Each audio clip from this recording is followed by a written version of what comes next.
You're listening to the Practical Wealth Show with Curtis May, putting you in the driver's seat to control your finances. Let's start the Practical Wealth Talk about alternatives to Wall Street.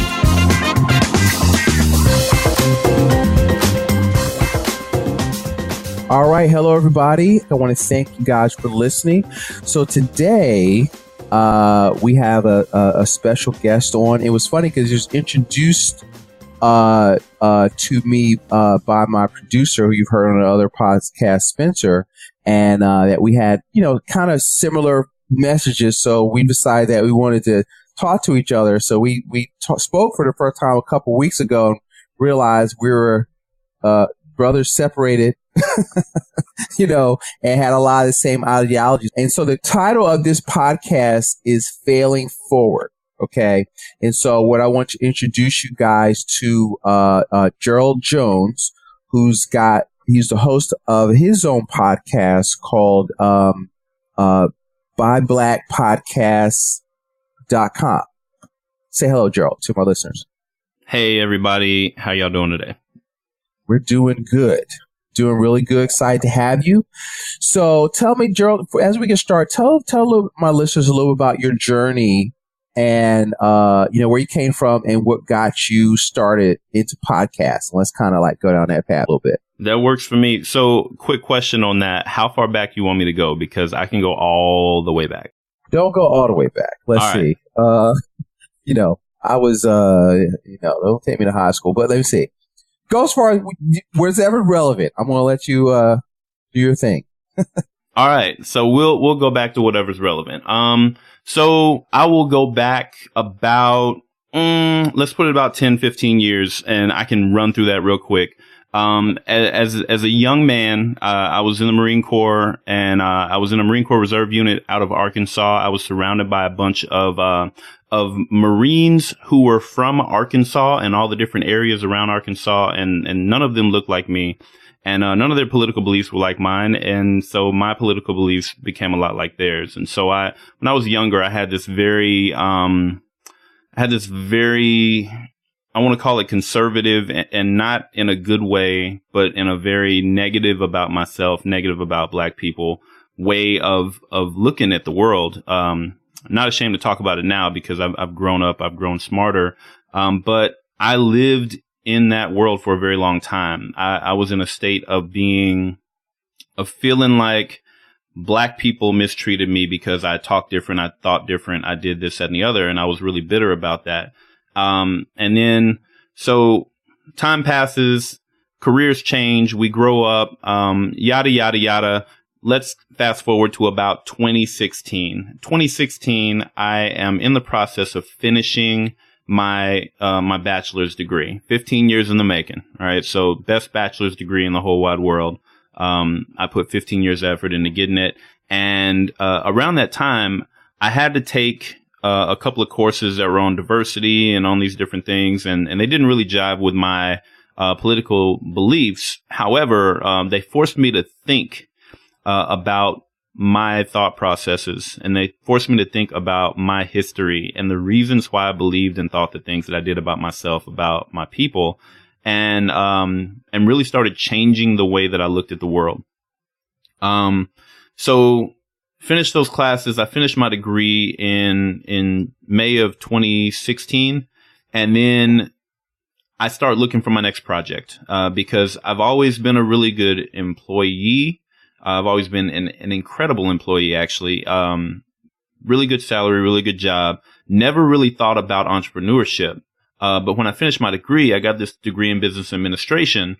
I was having some troubles at my company. I was dealing with some people who were basically telling me, you're not as smart as you think you are. You're not as good as you think you are. So sit down somewhere. And I was like, I'm actually smarter than you and better than you. So how about I just leave and I'll go do my own thing? And so I started making plans to leave. I was like, I can do this for myself. I can be an entrepreneur, because I'm working for people who are nowhere near as good as me at this. And so that's kind of where that bug started.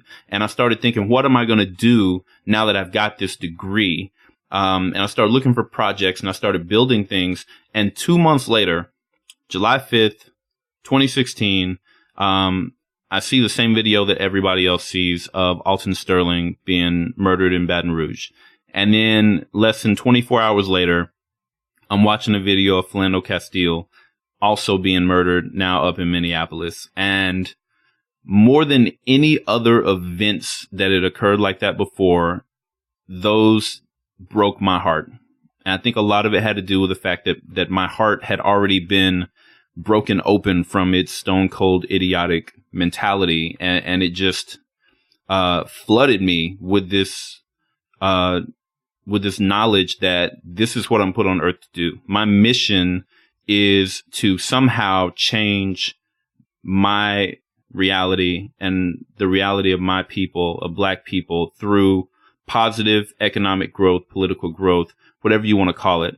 I've got to take all this knowledge, all this experience that I have, and I've got to put it to work for my family, my people, because that's who needs it. I need it. My kids need it. Other people's kids need it. And ain't nobody going to give it to us unless we do it ourselves. So that was what started me down this road. And at that point, podcasting was nowhere in sight. You know, fast forward 4 or 5 months later, I'm introduced to this incredible podcast called Black Entrepreneur Blueprint. It's hosted by a guy named Jay Jones, who I talked to you about. And I start listening to Jay's show, and I start getting these great ideas about business ideas, and I start trying different things. And then I start realizing, you know what? I have a lot of stuff I want to talk about. I should do a podcast. You know, I've got this really great microphone that I got. I should do a podcast. What am I going to do a podcast about? And over maybe 3-4 more months, I'm trying to figure out a podcast idea where I don't have to do all the talking, because people will get tired of that. Like, who am I going to interview? What am I going to interview people about? And I just happened to connect with a friend of mine that I went to church with as a kid. I go check out her Facebook page, and she's got all these Black-owned businesses that she is just posting links and articles to back to back to back for weeks on end. And it's just because she wants to. It's just because she's passionate about helping these businesses get more exposure. And I was like, Black-owned businesses need more exposure, and I need a podcast idea. I need a podcast idea that fits my mission. Buy black podcast. That's got to be out there. Somebody's already doing that, right? And I go, look, there's no Buy Black podcast. There's got to be. Somebody's got to be doing one. There's not. And so I immediately jumped on it. I started shooting out emails to business owners. I shot 20 emails out. I got 10 people who responded. I got 5 who committed before I even had a podcast put together. So I knew right then, you know, I got a 50% return rate on a cold email and a 25% total take of, yes, I want to be a part of this. I was like, I must be scratching an itch. Go farther, go faster. And so over the course of 2 months, between May to July of 2017, I put this podcast together, kind of cobbled together a few free apps, a few kind of paid apps, and learned how to do hosting and all that kind of stuff, learned how to do editing. And then on July 5th of this year, I launched my first episode of Buy Black podcast. And I really wanted to meet that date of July 5th in honor of Alton Sterling and then, of course, Philando Castile. So that's the very long and very short version of what got me here. That's cool, because one of the reasons we titled the show Failing Forward, because Gerald told me, listen, he just kind of gets in and he doesn't have, my father used to always tell me, you learn by screwing up, right? And so you got to try stuff and then you got to make adjustments. So, you know, what I want you to hear is that, okay, he had an idea and he took action. You know, Tony Robbins calls this personal power, which is the ability to get yourself to take action, right? Is one of the lessons I want you to take from this, because I was at a meeting today, and there was a couple of other business owners. Oh, you got a podcast, You know, I got to talk to you about how to do that. So I figured, all right, let me talk to somebody else about that also, because we both got about the same amount of episodes out there. You might have started about a month from our conversation. When did you start? Like last July? Yeah, I started July 5th, and I started out doing 2 episodes a week. So I've got, it says I'm at episode 19, but I've actually got 29 episodes out, because I was doing like episode 1, then episode 1B, then 2, then 2B. And then I was like, man, that's too much. I got a real career. I got a family. I can only do 1 a week. And so it kind of slowed down. And so, but he's interviewing other people. So, tip there is, if you you have an expertise, or you can interview people and create content for yourself and create a platform to get yourself and, get your message out there. But you got a message. So let's talk about Buying Black. One of the things that we both, I don't know if you read it yet. We and I met Maggie from Maggie's List from Our Black Year, which was basically her journey as an upper middle income family, searching to spend a majority of her income with, African American owned businesses. Right. And it was a challenge, to do that. So we, and there was a study she did, listen, if we could spend 10% of our income, it was something crazy. You could create 100,000 jobs or something like that. Yeah, it was. It was a crazy number that she was talking about for a very small change in habits.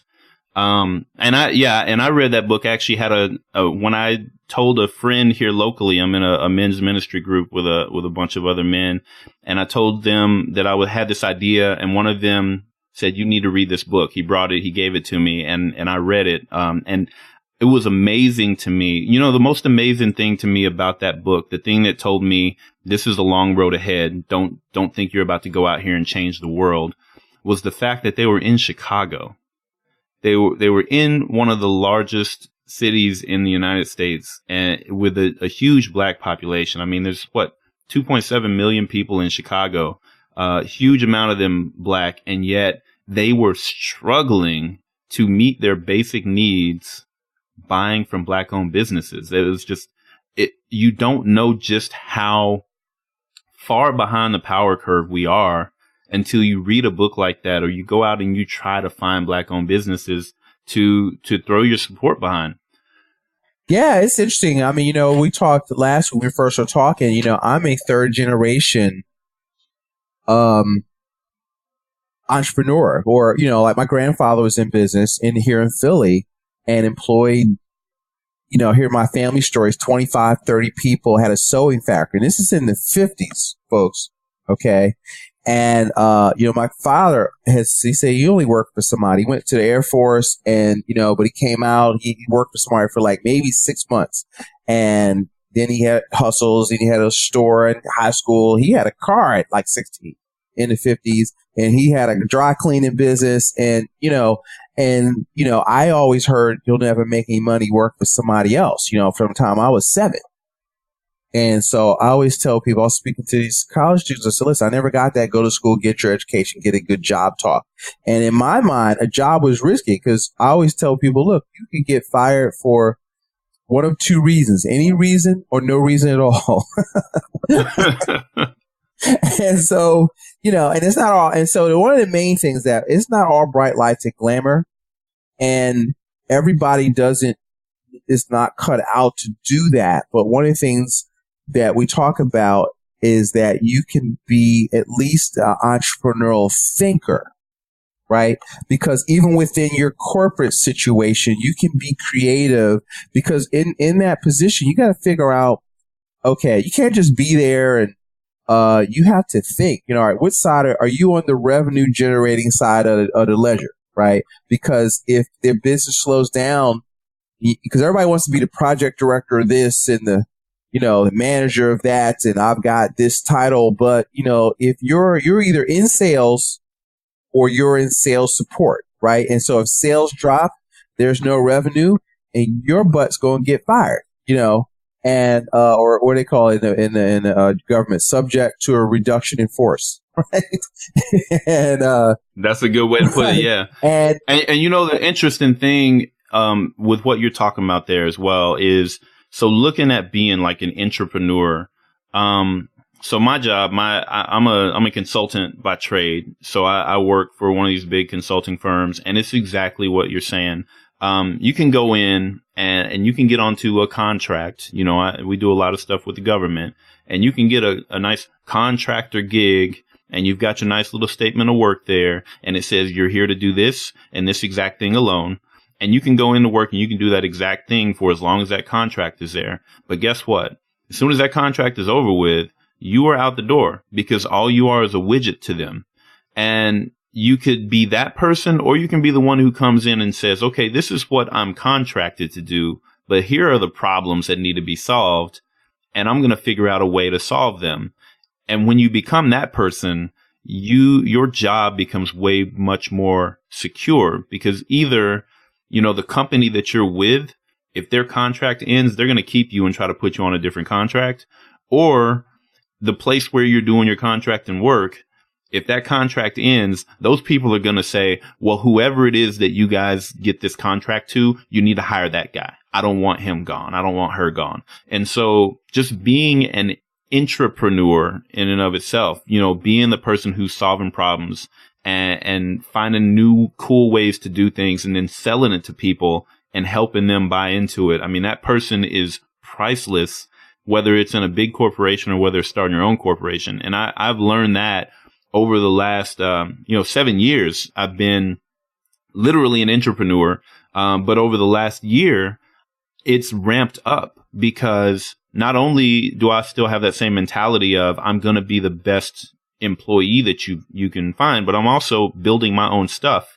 And so when I'm reading books and then trying things out with my own projects and they work, I go back to the office and I see a problem that my client has, and I'm like, I've got the solution for that. You've never seen it before, because I literally just learned it from a book that came out last month, right? And so I'm still creating that value, because as an entrepreneur on my own time, I'm taking that I'm learning and I'm feeding it into my company and my clients. And so it's just a win-win-win. And that's so important, because your income is a direct proportion to the value that you bring to the marketplace, right? And so you can't wait for Congress to legislate your success. You know what I mean? You've got to look for ways to create value first, right? You got to give first. You got to and solve problems, because if you're, if they're paying you $100,000, or let's say you went to a corporation and you learn how to analyze and look for problems. You need to embrace problems. I told these kids that I was talking to these ex-offenders, and I said, listen, if I might not even have a job, but if I could go and I'm looking at your business and I'm seeing, all right, I'm analyzing it, and I see an opportunity where you could be generating, another $500,000 a year in sales. And if you hire me, I'll show you my proposal and I'll show you how to do it if I get to run that division. Well, guess what? You think they will pay you $100,000 easy or so, because you just you're not $100,000 cost. You created $400,000, $100,000 investment for them to create another $400,000 in revenue, right? And so that's how you got to approach it. You got to recognize, where you fit and the kind of revenue you're bringing to the business. A young lady that has a business, her name is Sanaya. She has a company called Girlfriends Connect. Actually, I want to reach out to her. So if you hear this, you can holler at me. But one of the things she does is help people negotiate their salaries, right? So the first, I teach a strategy called Money for Life. And so the first segment of that is get money. So you got to earn, you got to get more money coming in the house, right? And so if you're working, you need to figure out how to make yourself more valuable.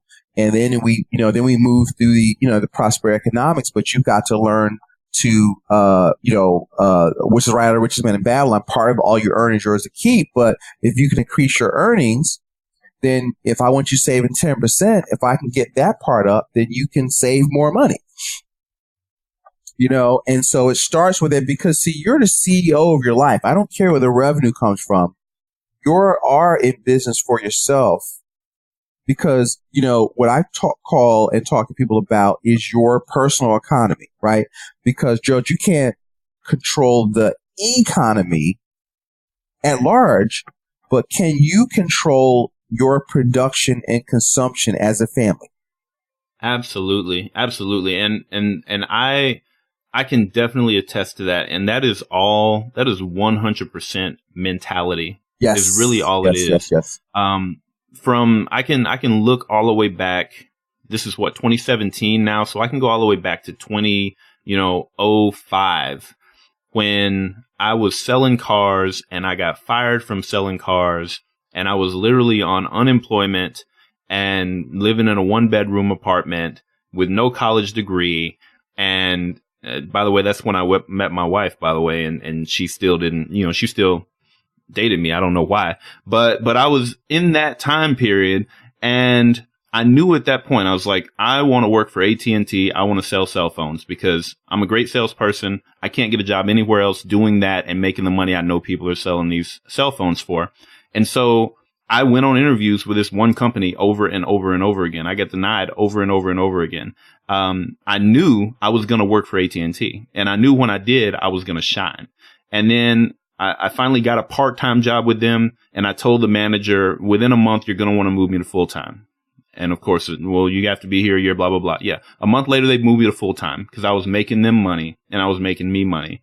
And from that time all the way through the recession and the recovery and everything like that, my income level has gone nothing but up, because once I got that one job, I was looking at where's my next form of income coming in? Where's my next opportunity? And it's not a matter of how do I leave this to go to the next thing. It's how do I stack? How do I keep this and then figure out a way I can make more money and find more opportunity? And it literally led me up to the point where I was like, okay, well, I'm at a point where I'm making a really good salary at this one spot. I've got this side job in the military that makes me a little bit of money. Let me figure out how I can start creating my own money to supplement even further on that.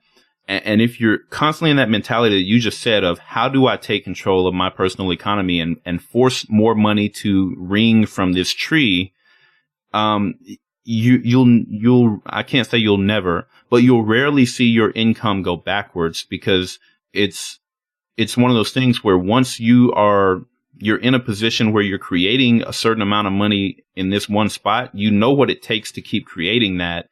And then you're just looking for the next thing to build on top of it. Right. But that's all mentality. It's all mentality. You stack it. Security is the ability to produce, and so there is no security. It's just only opportunity. And so, you've got to start to, and so it starts with, like we talk about, and I'll put this in the show notes, the 7 principles of prosperity. But the first principle is think. Right? Which is, we mean by think, you need to own a prosperity mindset. Poverty and scarcity thinking keeps you stuck. Right? And so you've got to, you can't scrimp your way to wealth. I tell people I don't like budgeting. I like cash flow management, because budgeting is a scarcity, backward looking, live on less than you make. Whereas I want you to focus on how can you create more value, and grow your revenue. That's what CEOs do. You're the CEO of your life. So you have to grow revenue. You got to manage your expenses. I talk to people about creating a lifestyle ceiling. So if you're getting by on $5,000 a month, and all of a sudden, your income goes from, your income is 6, your expenses are 5, great. If you take it to 10, don't automatically adjust your lifestyle to 10. So we call it Parkinson's law, which says that expenses rise to meet income. You need to create a lifestyle ceiling at 5 for a few years. And so now that 5, you can now compress your time frame to financial independence. So you can save and you can buy assets, and invest. One of the things that we teach in Prosperity Economics is you want to buy assets that send you a check every month, right? Because you can't eat equity. Most people are taught how to they basically invest for capital gains. They're buying this stock, or right now the whole craze is buying Bitcoin. Oh, the cryptocurrencies. Yeah, I've got so many friends who are trying to get into that. And so, you can do that, but I just left the barbershop. So we were just talking about that. So listen, I'm very process oriented, right? So there's a way to do that, but, because see, here's the thing. When I talk about investing, I'm kind of anti-Wall Street financial advisor. So if you share with your listeners, there's a difference. So you don't know anybody like me. So my nickname is a contrarian. So if you go right, I want to go left just because, right? And so I started out, a typical, max out your 401k, buy term investor difference, mutual funds were the end all be all. And then I read a little purple book called Rich Dad Poor Dad. And that just rocked my world. And, it didn't happen right away, but over a few years, my whole belief system changed. And what I realized, there's two schools of thought taught in personal finance. So see, at the core, you got to do what Gerald did, right? You got to improve your skills. You got to have confidence in yourself. You got to make money, right?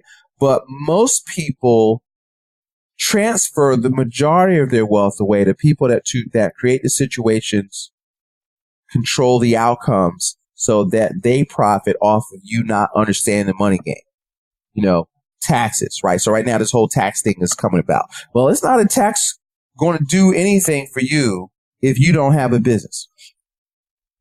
You know what I mean? So understand there's two tax codes, one for wage earners, one for business owners. So you've got to understand, because there's more opportunity. Here's the thing when people chase returns. There's actually more opportunity in minimizing the losses in your life than you'll ever make trying to find winning investments. Okay? So a penny saved is a penny earned. So you got to start with stop giving your damn money away. Let me jump in on that real quick, because I just had I had a really good conversation with my wife and my daughter the other day. My daughter's 9 years old, and we were having a conversation very much like this about the difference between quote unquote investing and then really investing, because she was helping me. This is going to sound kind of funny, but she was helping me to unload 134 audio books from the back of our truck. They were actually Bibles. It was like the New International Version of the Bible. I found at a store that was going out of business, and I made a deal with the liquidator. I got them for dirt cheap, and I said, I'll take all these off your hands for this price. And I got them. Now, why did I do that? Because I knew that particular item was selling online for about 5 times the price of what I got them for. And so I was like, yes, I'm going to make this quote unquote investment, and let's just take a round number.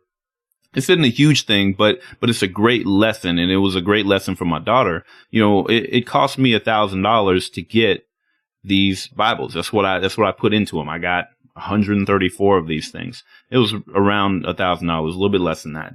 And I go and I put them into a spot where I know that people are going to buy them. And I know because I can already look at this platform and see they're selling at this rate. They're selling a lot of them a day at this price.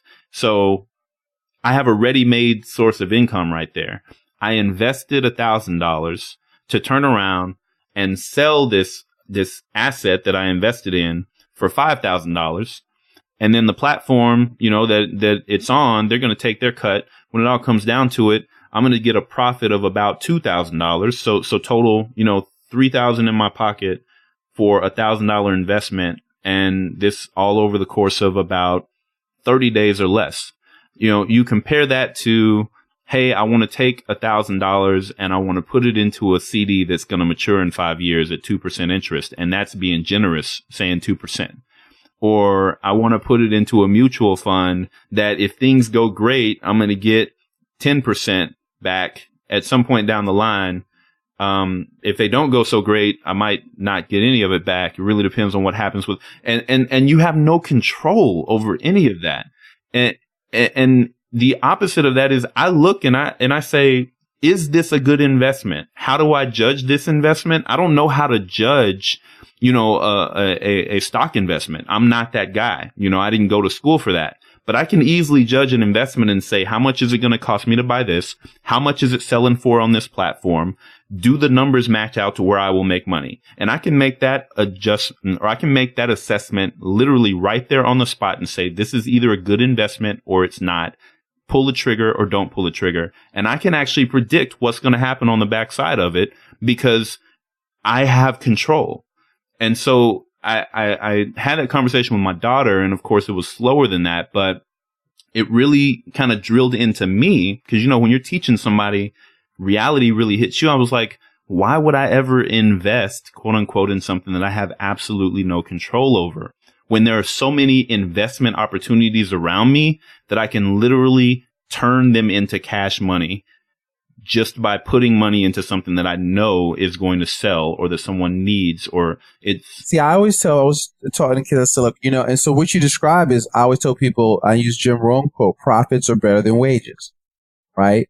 Wages make your living, profits make your fortune. So you got to make your living by day, but you just bought something wholesale, sold it retail, that's making a profit, right? And what's even better, what did you just teach your daughter through your example?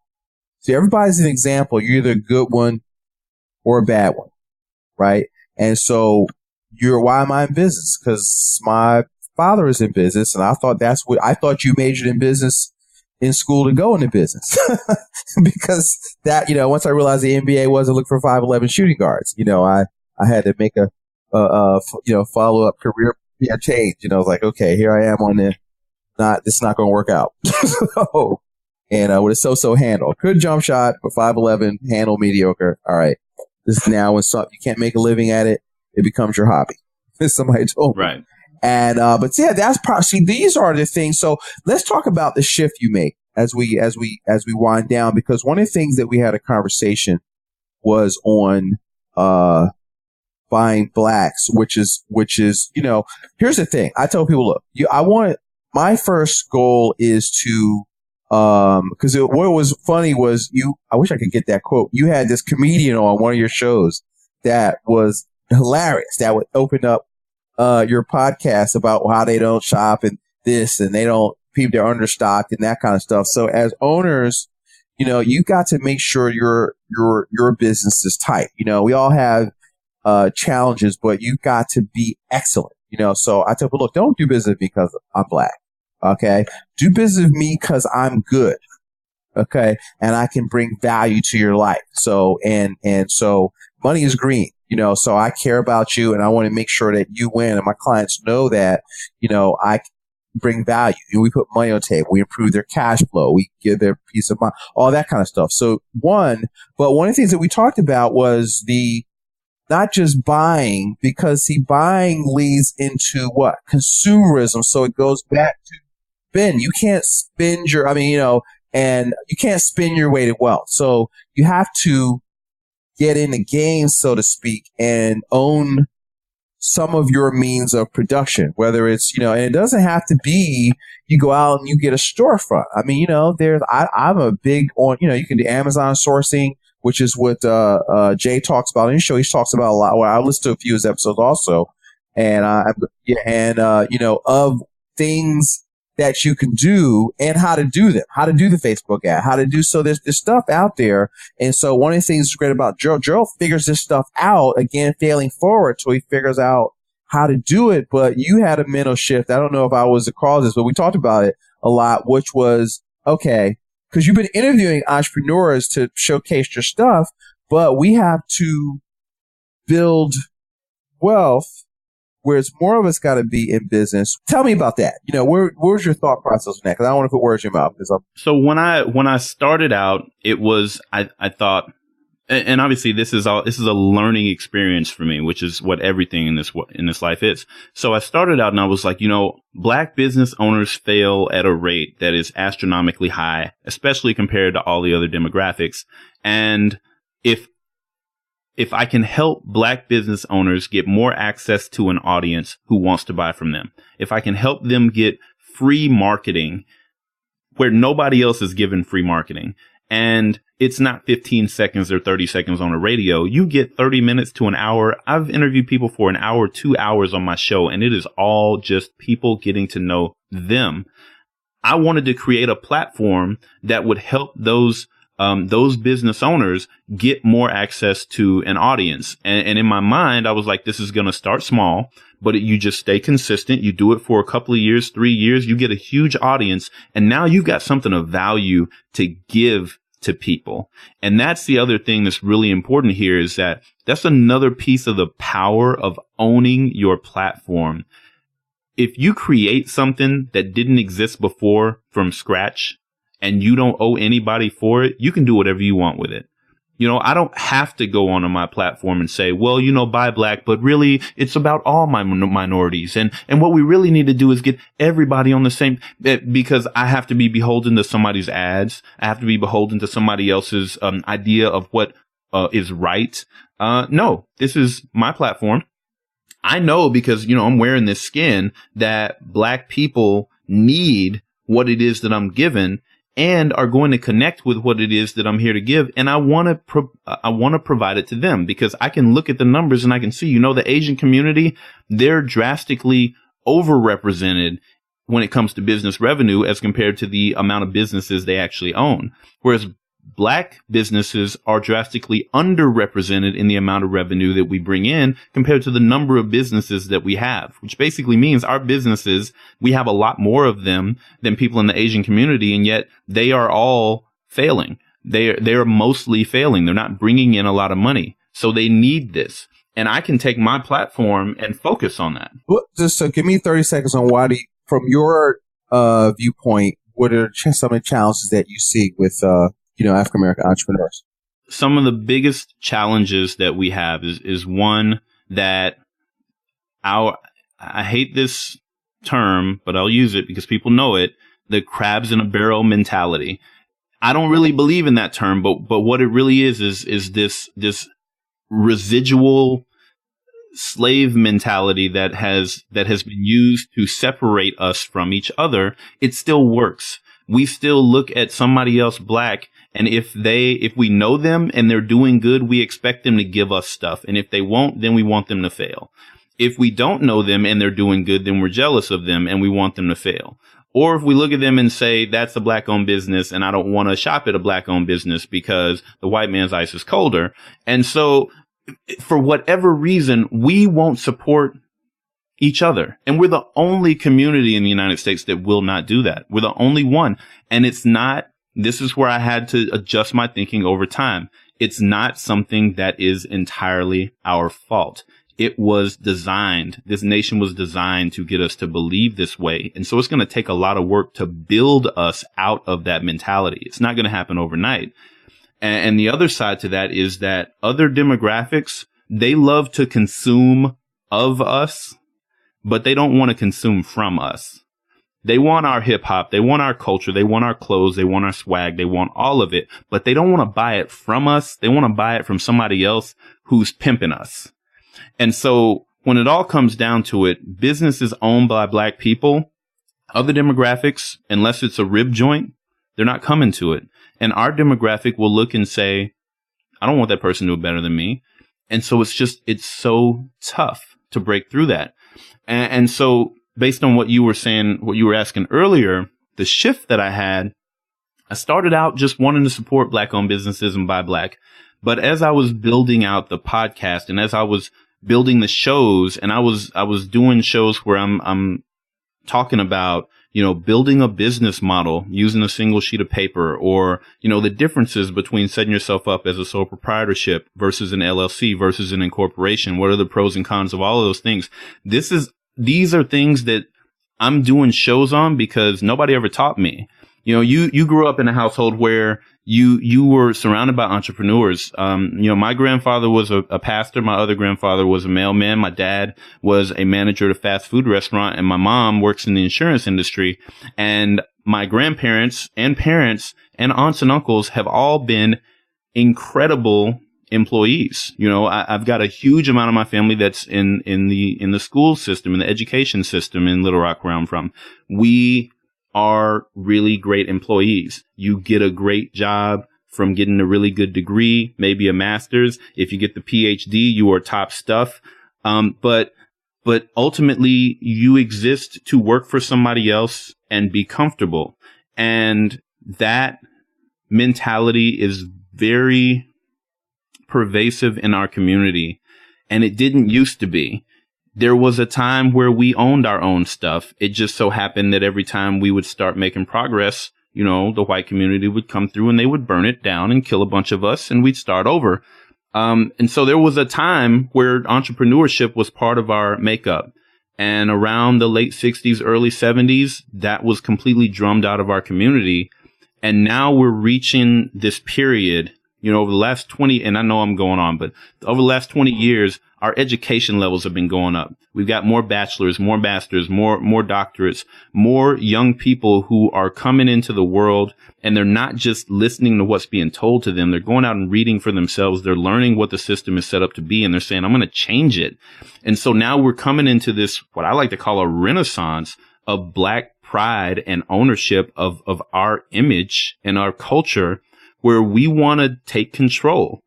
This is the time, this is the generation that's going to lead for the next generation, who's going to actually break this bad cycle that we've been in for the last 50 years.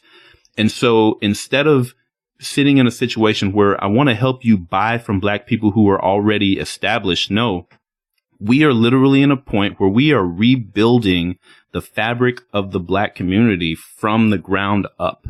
We're at a position where we've got the people in place, we got the education, we've got the knowledge, and we've got the desire to rebuild our community from the ground up. And so as you and I were talking, as I've been doing these shows, as I've been interviewing people, and I've gotten this feedback saying, hey, the interviews are nice, but man, I really love those episodes where you're just teaching us how to do this thing.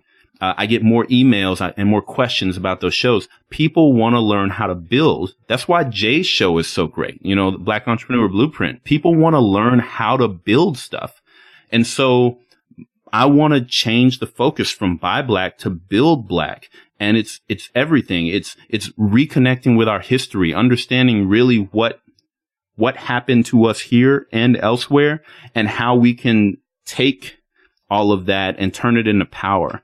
Understanding those skills that we had and reigniting them and literally building everything about our culture as a people up, including the economics, including the politics, including all of it. I want my show and my movement to be about building all of that, not just about more capitalism, only now you're spending your money elsewhere. No, everything about this is about building us up from scratch. Okay.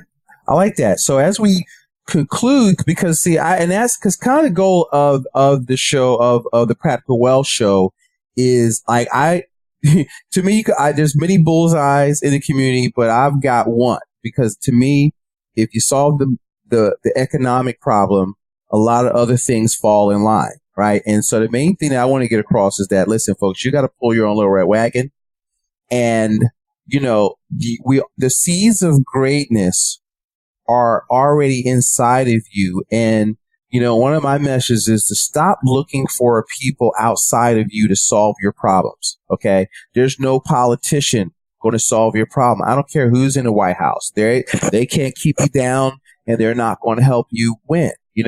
That is, you build a community. I told this pastor one time, from the bottom up, one family at a time, learning how to be productive, save, 10 to 15% of their income, learn how to improve their skills. And, inch by inch is a cinch. Now, what I try to do is teach people the real rules of the money game, because the game keeps you, because the thing is, there's two schools of thought taught. And I'm going to close with this.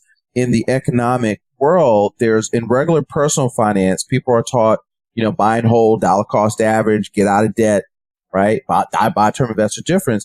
But if you take a corporate finance course, that's all that Dave Ramsey, all that tip, the typical stuff that's taught to middle America. But if you listen to the words of a Shark Tank, of people with money, or Warren Buffett, they don't talk that way. Okay. Well, here's the stuff you hear if you took a corporate finance course. You hear things like cash flow, right? You hear things like velocity of money.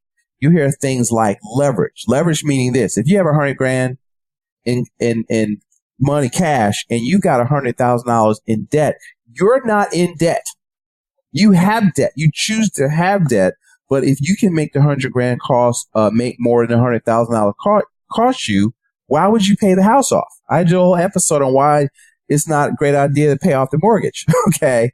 And then, so when you compare those two, the corporate strategies work in personal finance, and they're safer, because so when we look at the cryptos and this and that, so let's talk about investing for a second. When I talk about investing, I always say this. I just want to, because I want to drill this in people's heads. Investment is something you put your money into where your principal is safe. So that means you put in 10 grand or 100 grand. How much you supposed to get back, Gerald? At a minimum, my 100 grand. Yep.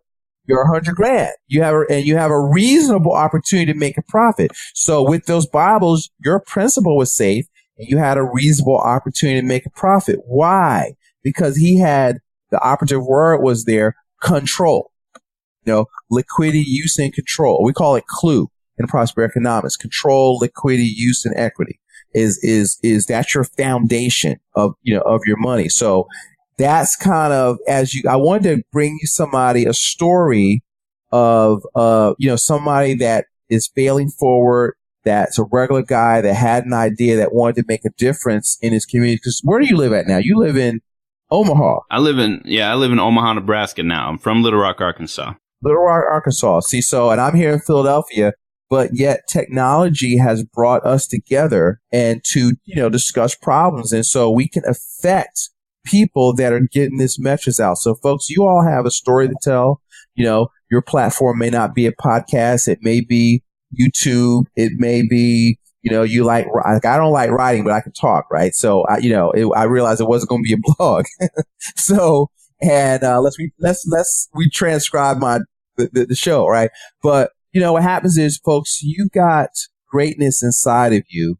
And, one of the things, and as I go into the new year, folks, I want you to recognize I don't care what color you are, right? But I always tell people, like, I'm black. I happen to know a lot of black people. So it's certain things I can say. People have told me, in the movement, prosperity economics movement, that the way I say it, I can get away with saying that other people can't say. So I'm trying to bring you all information that I know if I don't show it to you, you ain't going to hear it. Okay.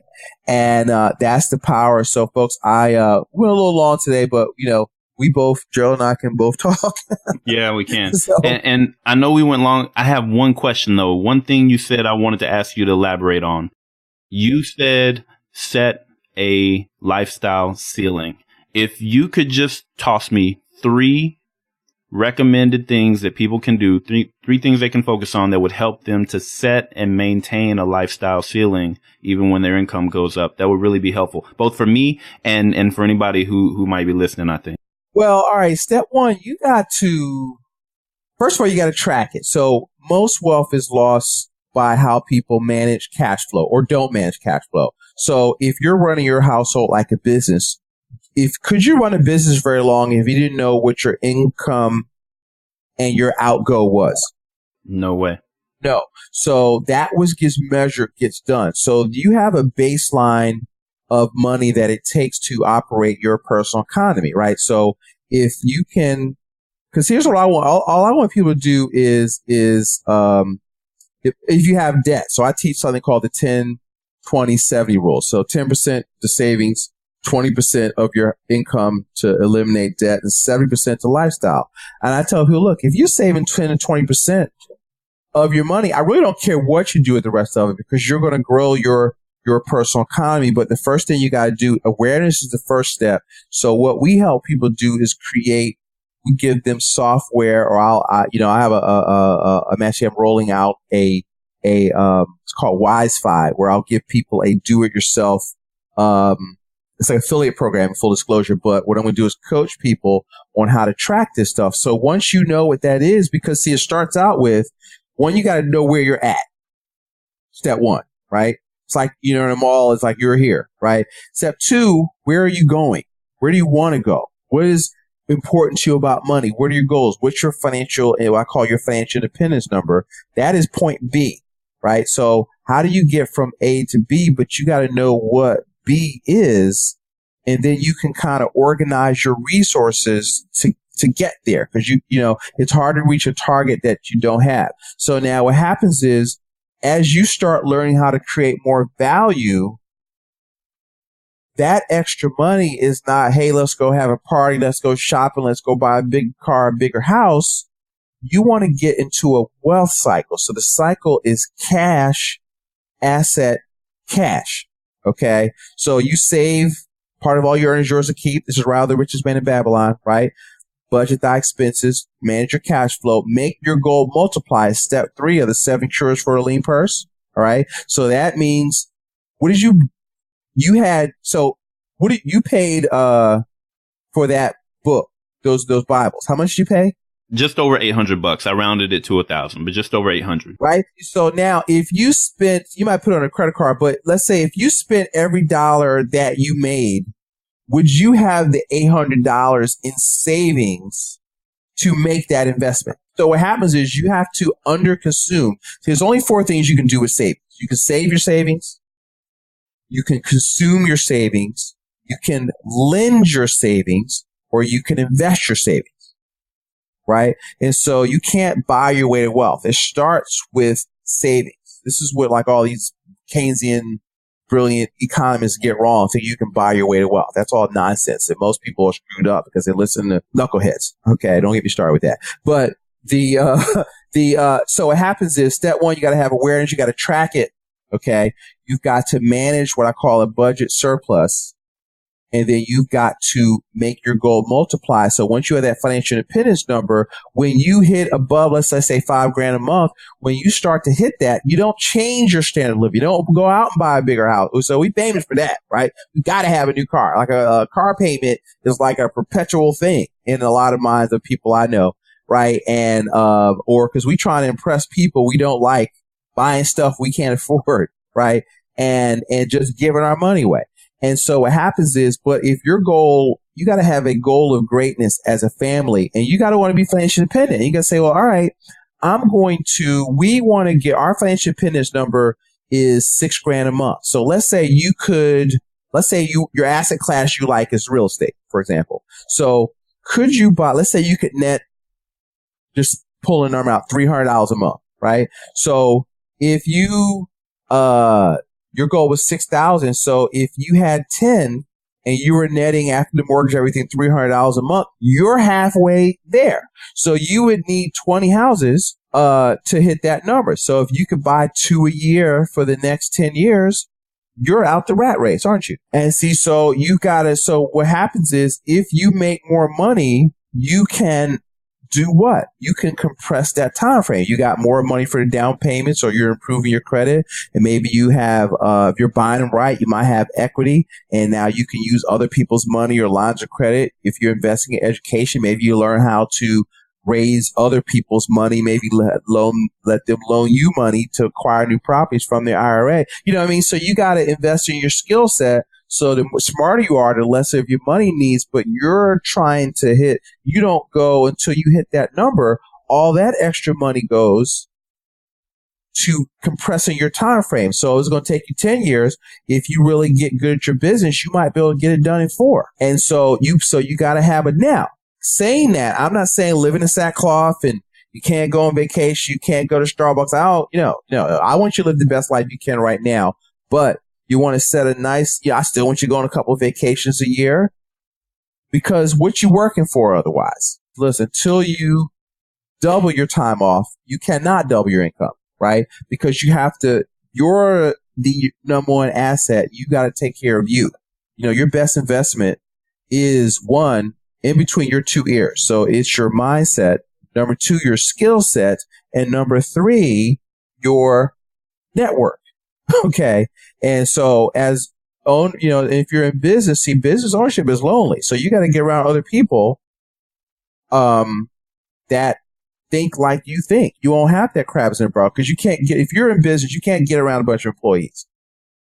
Okay. Because they don't talk. I was in a meetup, a thing this morning. We're talking about, we got to get together more, because one of the women asked me, she was a coach, what is your revenue? I want to 5X my income. It was, this year, and I was talking about, I threw out a number, and so you couldn't throw that number out if you're a group of people with jobs, because you don't really have the ability to say, I want to, grow my income from, 6 figures to a multiple 6-figure, business. And how do I do that? By working on my marketing, by working on my leadership, by improving systems. So you have the control, they have the ability to do that. And so you need to get around people that support that get that. Don't think you're bragging. You're just talking shop back and forth. You know what I mean? And so that's it. So you gotta, the power of association is huge. I'm very controlling of what I watch, what I read, what I listen to and who I hang around. I hardly watch the news. I mean, I just watch a little bit. I listen to sports talk so I can be interesting. I don't even watch financial news that much because it's all a bunch of crap. And, so, but I read a lot, and I read probably a book a week, a podcast a day, an audio book, a week. And so but I'm in the knowledge for profit business. So if you're going to be in the thought leadership business, you need to be in the knowledge acquisition business first, and, so somebody said, if you want to hide something from a black man, put it in a book. So I've determined that would never happen to me. And I happen to be a nerd, so I like reading. So, and I did get that.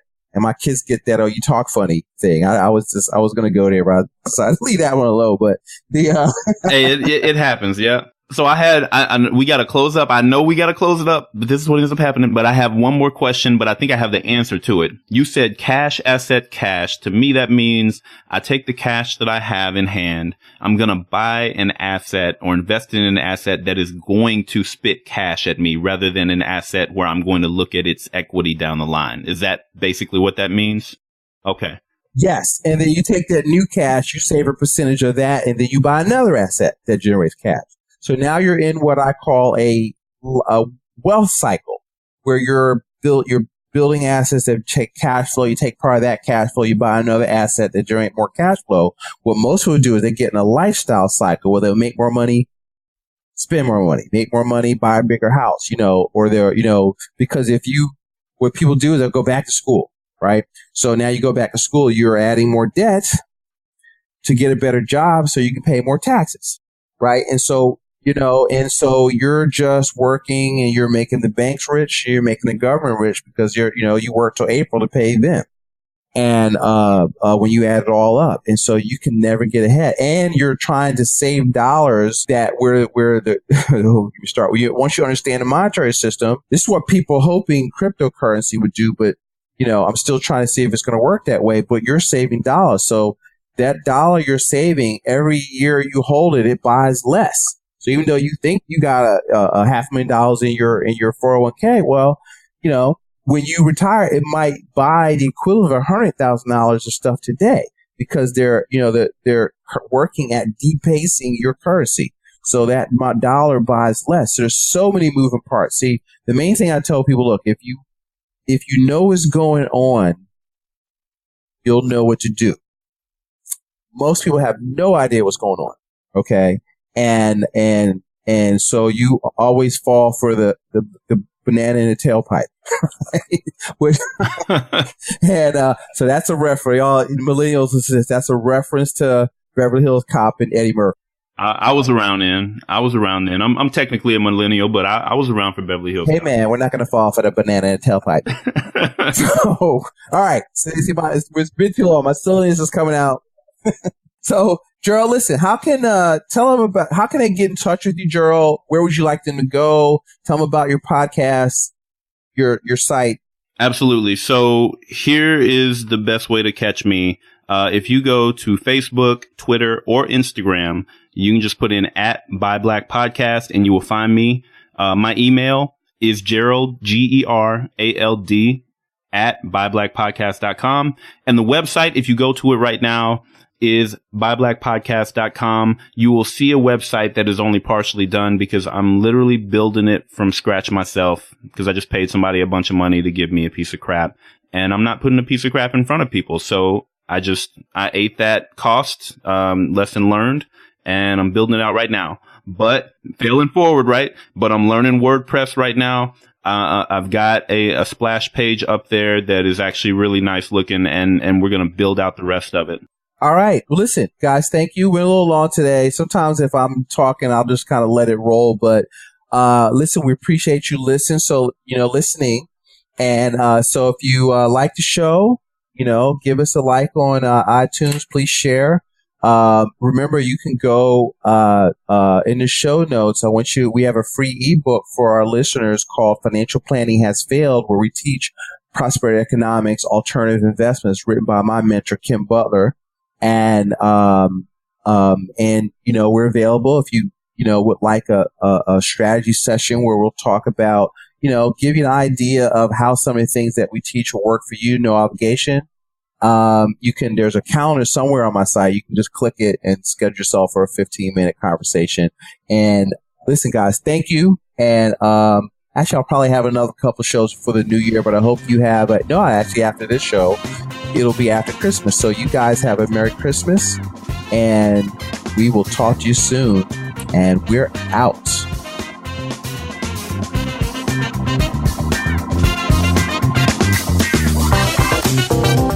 Thanks for listening to Practical Wealth. To access the show notes and resources, go to practicalwealthshow.com. To get your questions on the show, go to practicalwealthshow.com.